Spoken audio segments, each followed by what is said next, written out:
여러분, 우리 하나님이 얼마나 완전하신 하나님이신지 아시겠어요? 오늘 찬양대가 많이 비었어요. 빌 거 알고 홍명민을 또 미리 또 보내셔가지고 그 빈자리를 또 채우고도 남게 하신 하나님, 대단하신 하나님 아니십니까? 우리 하나님께 영광의 박수를 올려드리겠습니다. 사순절 시작하면서 정말 너무 귀한 찬양, 마음과 영혼에 와닿는 찬양 불러주신 우리 임마누엘 찬양대 정말로 감사를 드립니다. 요즘 여러 가지 방송 예능 프로그램들이 주목을 받고 있는데요, 그 중에서도 아주 주목을 받고 있는 스타들이 있습니다. 그 이름은 대한민국 만세. 참 이름도 어떻게 그렇게 잘 지었는지. 제가 아는 목사님 그 아이들도 그 학년을 정해서 그 아이들 이름 하나씩을 대자, 한자, 민자, 국자 이렇게 떼어서 이름을 지은 그 아이들이 있는데, 아예 이 아이들은 하나 이름이 대한민국 만세 새 쌍둥이, 그렇게 이름을 지었더라고요. 아이들이 출연하는 예능 프로그램들이 주목을 받고 있습니다. 근데 사실 그것이 아이들의 천진난만한 모습만 봐라라는 프로그램들이 아니라 독인하게 등장하는 주인공들이 아버지이지요. 그래서 아버지와 자녀들이 그 관계들, 그래서 어떤 때는 어린 아기들이 등장하기도 하고, 또 초등학생들이 등장하기도 하고, 또 청소년과 이미 청년기에 들어간 아이들과 아빠의 그 관계를 보여주는 그런 예능 프로그램들이 요즘에 인기를 끌고 있습니다. 왜 그럴까요? 우리나라는 예전부터 아이를 낳고 양육하는 것은 어머니의 몫이고, 아버지는 밖에 나가서 열심히 일을 해서 돈을 벌어서 가족을 부양하면 된다, 이런 생각을 가지고 있었는데, 그런 생각에 갇혀 있다가 보니까 결과적으로 보니까 아버지와 자녀들의 관계가 너무 소원해지더라. 이런 문제의식 때문에 이제 그런 프로그램들이 주목을 받고 있는 것 같습니다. 제가 일본에 있을 때에도 언젠가 여러분에게 그런 말씀을 드렸나요? 좀 과장된 표현이겠지만 어린 아이들이 아빠의 얼굴을 모른다라고 말하는 거죠. 너무 일찍 출근했다가 너무 늦게 퇴근하니까 난 도대체 엄마는 알겠는데 내 아버지는 누군지 모르겠다, 뭐 이런 얘기가 회자될 정도로 아버지와 자녀의 관계가 소원해졌다, 이런 이야기들을 들었는데, 아마 우리나라가 그렇게 되어져 가고 있는 것 같습니다. 그런데 여러분들 보세요. 이 세상 속에서 아버지와 자녀의 관계가 이렇게 소원해져 가고 있다. 그래서 우리가 걱정을 하는데, 우리 교회 안에서 보면은요, 닮아 있습니다. 하나님 아버지와 자녀된 우리가 그 어떤 관계보다도 사실 굉장히 친밀하고 가까운 관계가 되어짐에도 불구하고 사실 하나님 아버지와 우리의 관계도 소원해져 있더라는 것입니다. 그런데 그 이유는 세상과 정반대예요. 세상에서는 아버지가 너무 바빠서 자녀에게 마음을 주지 못했는데, 교회 안에서 보면 우리가 너무 바빠가지고 아버지를 소홀히 하고, 그래서 그분과의 관계가 소원해져 가고 있는 것은 아닌가, 이렇게 우리가 말할 수가 있다는 거죠. 여러분들, 제가 요즘에 예레미야 29장 말씀을 가지고 여러 차례 말씀을 전했는데요, 여러분들 이 말씀의 배경이 무엇입니까? 하나님께서 예레미야라는 선지자를 통해서 유대 백성에게 예언을 주시는 것입니다. 너희가 그동안에 너무 우상 숭배를 많이 하고 너무 방탕한 삶을 살았기 때문에 내가 너희들을 심판할 것이고 멸망시킬 것이다.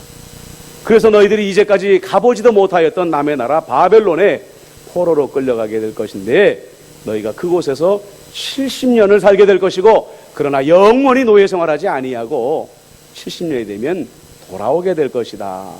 이렇게 하나님께서 예언하는 장면입니다. 여러분, 우리가 이 말씀을 놓고 우리 묵상을 해보십시다. 어떻게 묵상을 하냐면, 자, 그러면 이런 예언을 받았을 때에 사람들의 관심은 무엇이고 하나님의 관심은 무엇일까? 이 예언을 받을 때의 사람들의 관심은, 아유, 그 70년이 빨리 좀 지나갔으면 좋겠다. 남의 나라에 포로로 끌려갔으면 그 포로 생활이 하루라도 좀 줄어들어서 빨리 내 나라로 돌아왔으면 좋겠다 하는 것이 오직 그 유대 백성들의 관심사였을 것입니다. 그러나 여러분, 하나님의 관심은 무엇일까요? 아, 그래, 내 백성이 하루라도 빨리 포로 생활을 마치고 자기들의 본국으로 돌아왔으면 좋겠다. 물론 하나님도 그런 소원을 가지시겠지요. 그러나 여러분들, 하나님의 가장 주된 관심사는 그들이 심판을 받거나 그들이 다시 돌아오는 그 자체에 있지 않았다는 거예요.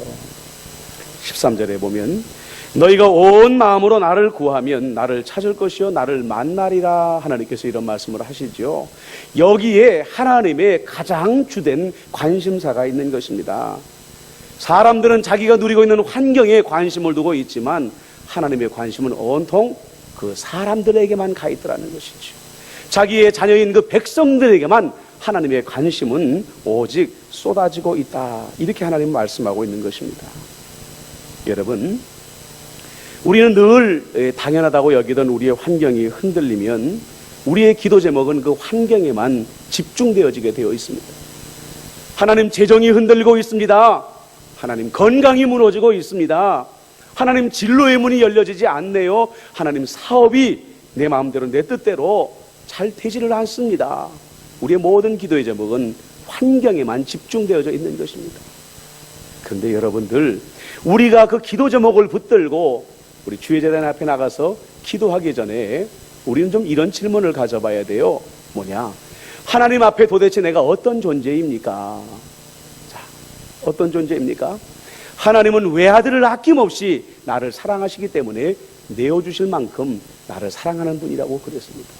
자, 그러면 여러분들 하나님께 질문을 던져보세요. 하나님은 외아들을 아낌없이 나를 향하여 위하여 주시기까지 나를 사랑하시는 분이라고 하지 않으셨습니까? 그런데 하나님, 내 환경을 왜 이렇게 흔들어 대십니까? 하나님, 왜 재정을 흔드십니까? 하나님, 왜 건강을 흔드십니까? 하나님, 내가 왜 원하는 대로 길이 열려지지 않습니까? 여러분, 우리는 그런 질문을 하나님께 마땅히 드려봐야 된다는 거예요. 무조건 하나님 회복시켜 주세요, 하나님 회복시켜 주세요 라고 기도하기 전에 왜 흔드셨습니까? 그것을 하나님께 물어봐야 된다는 거죠. 여러분들, 그러면 하나님은 어떻게 대답하실까요? 물론 수백 가지의 수천 가지의 여러분들 각기 다른 이유로 하나님은 여러분들의 삶을 흔드실 수 있을 것입니다. 그런데요, 하나님이 여러분들의 삶의 환경을 흔들어대는 가장 주된 이유가 무엇인지 아십니까? 유대 백성에게 행하셨던 것과 똑같은 것입니다. 나와 만났으면 좋겠다. 나와 만났으면 좋겠다. 나를 구하면 나를 찾을 것이요 나를 만나리라 하는 말씀을 하나님은 여러분들에게 주시기 위하여 여러분들의 삶을 여러분들이 원치 않는 방향으로 흔들어 대실 때가 있다는 것을 우리가 알아야만 되는 것입니다. 우리는 어려운 일을 당하면 너무 쉽게 이렇게 하나님을 원망합니다. 하나님, 우리를 사랑하지 않으셨군요. 하나님, 우리를 사랑하지 않으셨고 하나님은 우리를 버리셨군요. 이렇게 우리는 하나님을 너무 쉽게 원망을 하는데, 여러분들, 사실은 이 어느 것이 더 문제냐면요, 우리가 그렇게 말하는 하나님의 사랑이라는 것이 무엇인지 우리가 모르고 있다는 게 문제라는 거예요. 그리고 여러분들, 우리가 하나님이 우리를 사랑하신다는 걸 저도 압니다라고 우리는 분명히 말하지만, 여러분들, 우리는 하나님이 얼마나 우리를 사랑하는지 사실 우리는 잘 몰라요. 자녀들을 보십시오. 엄마가 나 사랑하는 거 나도 알아. 그렇게 쉽게 말합니다. 아빠가 나를 사랑하는 것 나도 알아요. 우리는 그렇게 쉽게 말해요. 그러나 모릅니다. 그 사랑의 깊이와 넓이와 높이를 우리는 도무지 헤아릴 수가 없는 거죠. 정작 내가 부모가 되고 나서야 부모의 사랑이라는 것은 이런 것이구나 라고 짐작하게 되는 것입니다. 하물며 우리가 어떻게 하나님의 사랑의 깊이와 넓이와 높이를 제대로 측량할 수 있겠냐는 거예요. 이 무지 때문에 도리어 우리는 하나님의 사랑을 의심하고 하나님을 원망할 수가 있다는 거예요. 여러분들, 우리가 하나님의 사랑에 대하여 무지하다라는 것 말하는 이유가 뭔지 아세요? 우리는 하나님의 사랑 그러면 지극히 이기적으로만 하나님의 사랑을 생각합니다. 하나님은 무조건 주시는 분이시고 우리는 그 사랑을 무조건 받기만 하는 존재다라고만 하나님의 사랑을 정의하고 살아간다는 거예요. 물론 그렇습니다. 성경이 말하는 하나님의 사랑의 기초는 여러분들의 상식이 옳은 것입니다. 왜냐? 다시 말씀드리지만 성경은 하나님을 아버지라고 표현하고 우리는 그분의 자녀라고 표현하거든요. 아버지의 사랑이 뭡니까? 무조건 주는 사랑이에요. 이유 없이 자기의 생명까지도 희생할 수 있는 것이 아버지의 무조건 주는 사랑인 것입니다. 여러분들, 그 사랑의 수혜자가 된 것이 얼마나 감사한 일인지 몰라요. 하물며 지금까지 말씀을 드린 것처럼 외아들조차도 우리를 위하여 아낌없이 십자가에 달려 죽게 할 수 있는 것이 바로 위대한 아버지의 사랑이라는 거예요. 근데 여러분들 보십시오. 성경을 여러분들이 창세기부터 계시록까지 한번 읽어나가시다가 보면 여러분들이 기대하지 못하였던 하나님의 모습, 하나님과 우리와의 관계의 이야기가 등장을 한다는 것입니다. 그게 뭐죠? 하나님과 우리를 부부 사이로 표현하고 있다는 거예요. 하나님과 우리의 관계를 연인의 관계로 표현하고 있더라는 것입니다. 그런데 그것을 가장 잘 보여주는 성경이 뭐예요? 아가서입니다. 아가서의 본문 가운데서도 가장 중심되는 구절이 아가서 8장 6절입니다. 그 말씀에 보면 너는 나를 도장같이 마음에 품고 도장같이 팔에 두어라, 이렇게 말을 하고 있어요. 여러분들, 도장이라는 것을 뭘 말합니까? 오늘날도 이 도장 관리 잘못하면은요, 내 전 재산이 하루아침에 바람처럼 사라져버릴 수 있는 것입니다. 가장 소중한 존재이지요, 가장 안전하게 보호해야 될 것이 바로 이 도장이라는 존재입니다. 그런데 성경이 뭘 말하냐면 너는 나를 도장같이 마음에 품고 도장같이 팔에 두어라, 이렇게 말합니다. 여러분들, 우리는 늘 어떤 기대를 가지고 살아가죠? 하나님, 나를 하나님의 품에 꼭 안아주세요, 나를 꼭 품어주세요, 이렇게 말하는데 하나님도 우리에게 똑같은 기대를 가지고 있다는 거예요. 얘들아, 나를 안아다오. 연인이 사랑하는 여인을 가슴에 품는 것처럼 너희도 나를 안아다오. 여러분들, 하나님이 이런 놀라운 사랑의 고백을 하고 계시다는 거예요. 그 뒤에 이어지는 말씀은 더 놀랍지 않습니까? 사랑은 죽음같이 강하고 질투는 수월같이 잔인하며 불길같이 일어나니 그 기세가 여호와의 불과 같으니라, 이렇게 말하고 있어요. 하나님이 우리를 향한 사랑이 어떤 사랑이요? 죽음보다 강한 사랑입니다. 다른 말로 말하면 죽음으로도 끊어놓을 수 없는 것 같은 강렬한 사랑을 가지고 내가 너를 사랑하고 여러분에게도 그런 사랑을 하나님은 기대하고 계시다. 하나님이 여러분들 얼마나 사랑하신다고요? 질투할 만큼 사랑하신다. 그런데 그 질투의 불길이 수월과 같다라는 건 뭘 말합니까? 수월의 불은 꺼지지 않는 불이에요.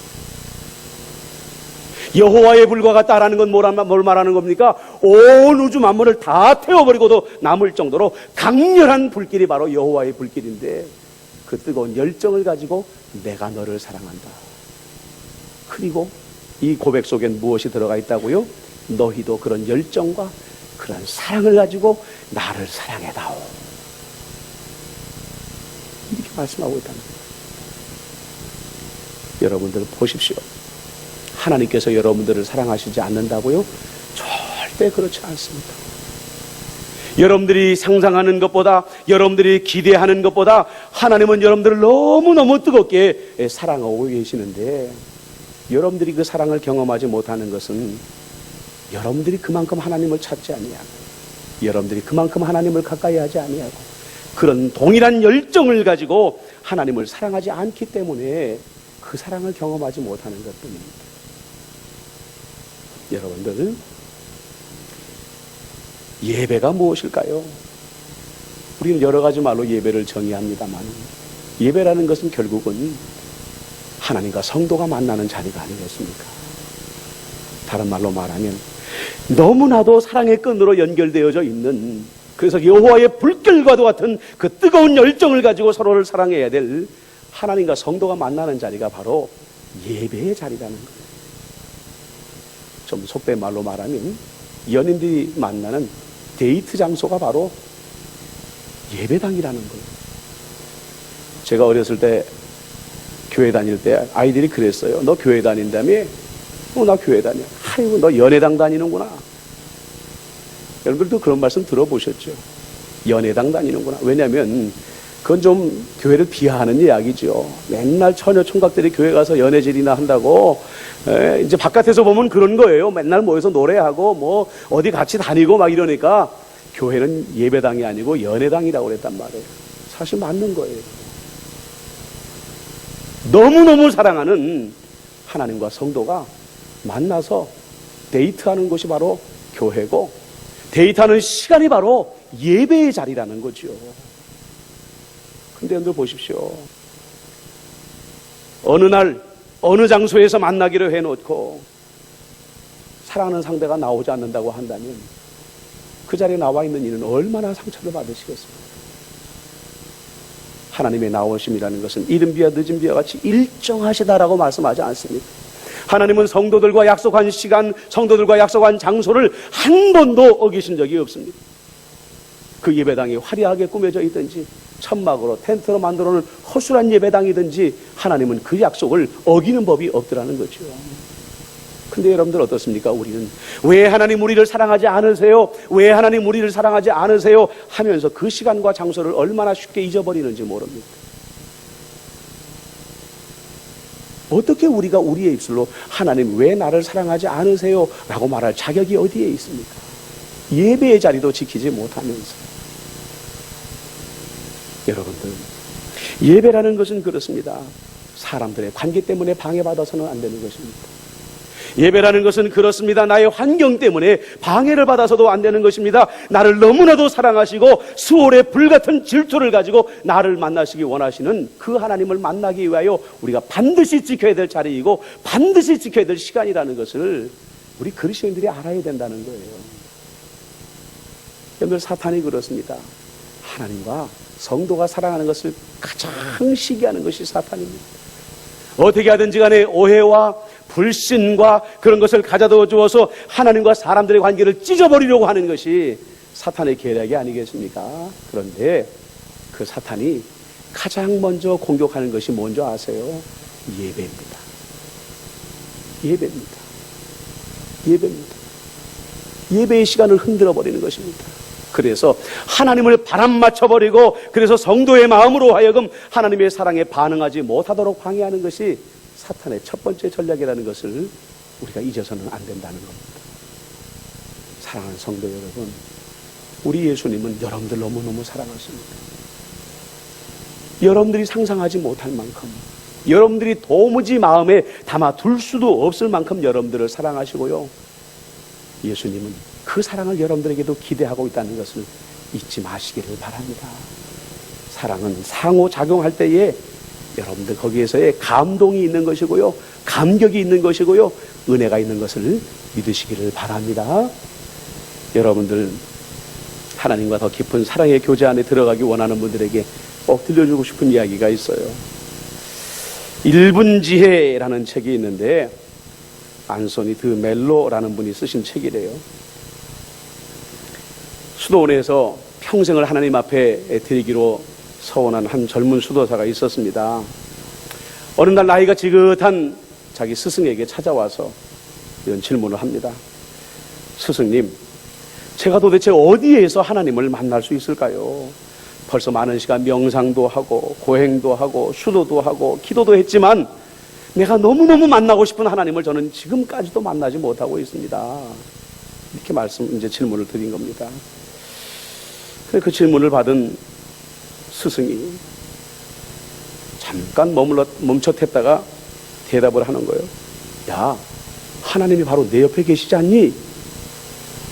그러니까 이 제자가 깜짝 놀라는 거죠. 그래갖고 자기 옆을, 오른쪽을, 왼쪽을, 앞을, 뒤를 막 두리번 찾아보는 거예요. 하나님 계시다니까 아무리 찾아봐도 스승이 계신다고 했는데 그 하나님이 계시질 않는 거예요.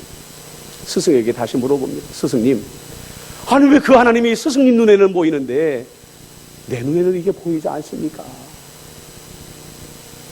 스승님이 대답은 안 하고 뜬금없는 이야기를 합니다.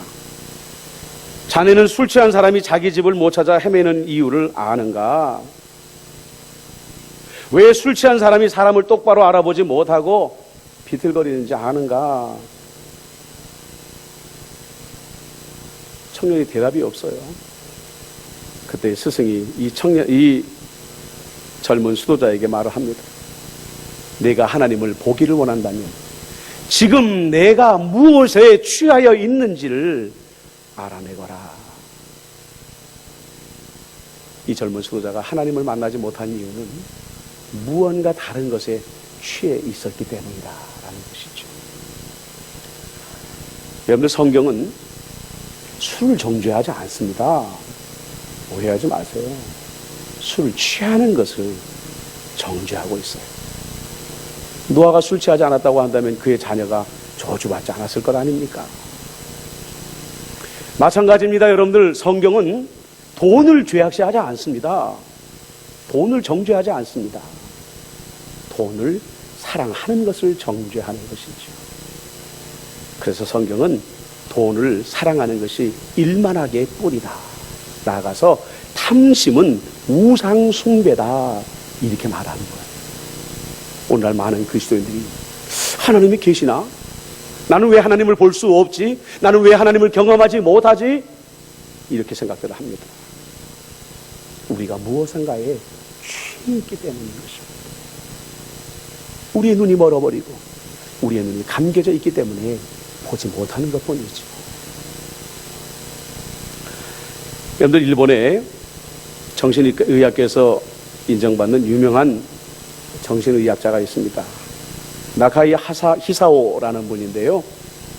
이분이 분열병과 인류라는 책을 썼어요. 왜 썼냐면 정신의학자로서 이분은 질문을 가져본 겁니다. 어떻게 해서 인류에게 정신병이 시작되었을까? 강박증, 뭔가 이렇게 쫓기는 듯한 그 강박증이 도대체 언제부터 인류에게 찾아오게 되었을까? 그것이 궁금해가지고 이제 연구를 하게 된 거죠. 여러 책들을 검토하고 임상 그것을 결과를 보고 이런 결과들을 바탕으로 해서 지은 책이 바로 이 분열병과 인류라는 책이었어요. 이분이 내린 결론이 그겁니다. 수렵과 채집으로 연명하던 인류가 농경사회에 접어들면서 소유와 권력관계 그리고 체계적인 삶에 대한 강박관념을 가지면서부터 정신분열과 강박증이 시작되게 되었다.